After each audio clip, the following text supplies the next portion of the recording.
Hi, I'm Jason Brown with CTI and welcome back to our Selling a House video series. In this video, we're going over selling a house with a lien.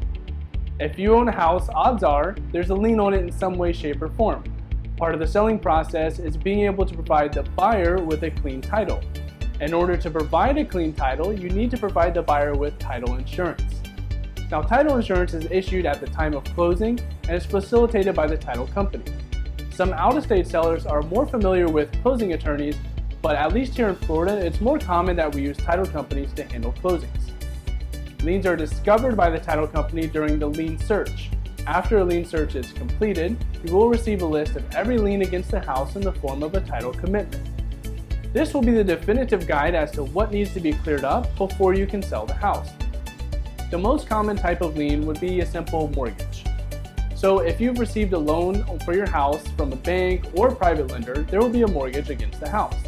Hopefully, you're able to sell the house for more money than is owed on the mortgage. If not, you may have to try to go through what's called a short sale, or you can try to sell the house in a more creative fashion. Another common lien we run into often is a municipal or a county lien. This can be from an outstanding water or electric bill. And although these aren't supposed to pass on to the new buyer, we have run into cases where TECO refused to start service again until the old bills from the past two customers were paid, and this did hold up closing for us. Another municipal lien could also be a code violation. When a code violation lien is placed on a house, it grows bigger and bigger as time goes on. We've seen this range from $1,000 to as high as $700,000. The good news, however, is that code violation liens are typically negotiable and can be decreased significantly. The municipalities often don't want to work with the homeowners on decreasing the price, but as a new buyer, we tend to have a lot easier time. This is certainly a type of lien that would have to get settled at or prior to closing, so don't expect a buyer to be willing to take the liens on after closing and try to negotiate them with the county. Another type of lien would be a contractor's lien. So if a contractor performed work on a house and was not paid in full, they are able to put a lien on the house. Oftentimes, these liens have a penalty interest rate, and they'll also keep getting bigger as time goes on. Although you could technically negotiate this type of lien down, it's not very likely a contractor is going to be flexible. Especially if they know that you want to sell the house, they'll typically just wait it out to be paid in full with interest.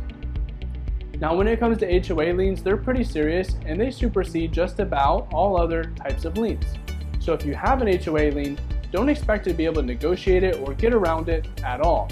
It's important to pay these as fast as possible since HOAs tend to be very efficient in foreclosing on their liens quickly. The last type of lien to talk about would be an IRS lien. If you own a house and have an IRS lien, you may not be able to make any money from selling the house without paying the IRS first. Now, these are personal liens. However, the IRS will typically place a formal lien on the house as a way to put the public on notice. So unless you have an exceptional attorney and a fantastic reason, don't expect to be able to negotiate these liens down either. For most liens, the title company will handle paying them off at closing. Now, there are special circumstances in which you may not be able to get in touch with the lien holder, however. In these situations, you're going to have to do a quiet title action to sell the house. This is normally a long drawn-out process that takes many months to complete. If you need to file for a quiet title, get with an attorney with great reviews and expect to pay a couple $1,000s ahead of time. We really hope this video has helped give you a few key things to know about when selling a house with a lien. When it's time to sell your house, give us a call or fill out the form on our website at ctiproperties.com. We would love to work with you.